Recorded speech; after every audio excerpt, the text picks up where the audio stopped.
Well, hello, Oreos, and welcome to the first installment of Hot Girl History. In today's episode, I want to talk about the long history of stripper culture and its influence in the black community. The roots of black exotic dancing, aka shake dance, originated in 1880 in a Greenwich Village basement club owned by famous black banjo player Ike Hines. It was a place that was open to all members of the community. Essentially, if you could sing or dance, you were welcome to perform at Ike's.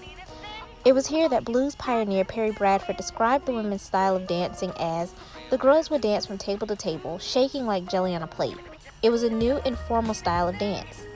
The style of dance became known as the hoochie coochie, and according to Perry, some smart promoters hijacked and repackaged Ike's show style and introduced it to greater American audiences at the Chicago World's Fair in 1893.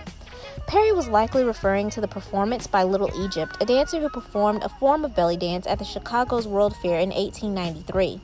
Belly dance had already been introduced to European audiences 4 years prior at the Paris Exposition, and by the 1890s, this exciting new exotic style of dance had swept the entire nation. In 1912, black actress and dancer Ida Overton Walker performed one of the most popular and sexualized of these dances, the shalom.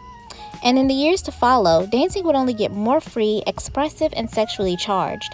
Between the 1900s and 1920s, dances such as the Charleston and the Black Bottom became popularized by African Americans. These dances had their roots in West Africa and Trinidad and were characterized by exaggerated grinding and quivering. These dances, along with the music they were associated with, jazz, scandalized older conservative white audiences, which meant that hip white youth loved them. By the 1920s, the shimmying, gyrating style of dance aligned perfectly with the new sexual liberation and freedom of movement being experienced by women, and no one embodied that freedom like chorus girl turned international superstar Josephine Baker. In 1925, Josephine Baker moved to Paris, where she bared all before Parisian audiences, dancing nude in feathers, rhinestones, and of course, her infamous banana skirt. Stateside, other black exotic dancers were following suit, each with their own interpretation on shake dancing. The most popular black burlesque dancer of the era, Valda, introduced audiences to her fun and sexy bubble dance, while Queen of the Cabarets, Muriel Zollinger, made audiences forget all about the former reigning queen, Valida Snow. Hell, even legendary blues singer Lena Horne got her start dancing in cabarets in the 1930s wearing scanty clothing. By the 30s and 40s, chorus girls and burlesque beauties were a staple of black nightlife, just as important as the band and showrunners. And by the 40s, exotic dancers were infusing their own flair into their performances, like Saji Jackson. She brought a unique air of elegance and grace to her routines. Where other dancers incorporated bumps and grinds in their performances, Saji's style was distinctly fluid and hypnotic, infused with belly dance movement. She was described as poetry in motion by critics and fans.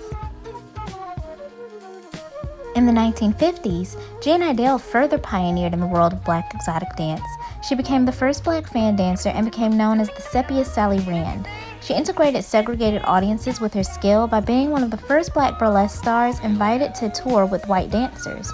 Her popularity and sex appeal caused such an uproar amongst fans that she had to install several locks on her dressing room doors to keep out male patrons who would try to come in and shoot their shot. Lottie the Body was another dancer who stood out from the rest. In the 1960s, her classical dance training and calypso flair made her a cut above the rest. She was hailed as Detroit's answer to Gypsy Rose Lee.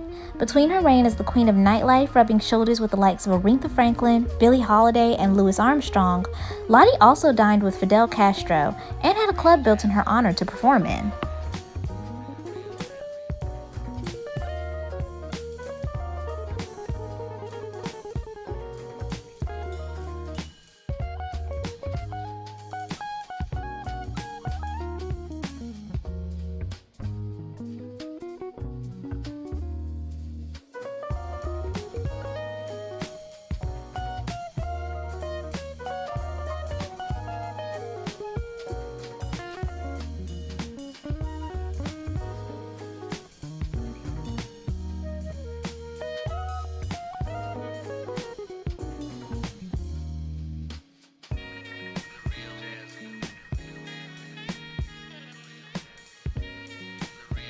With references in music, syndicated television shows, and movies, strippers have firmly solidified their significance in Black culture. So it's no wonder that even to this day, strippers are a long-lasting staple of popular Black media. It's nothing new under the sun and probably won't change anytime soon.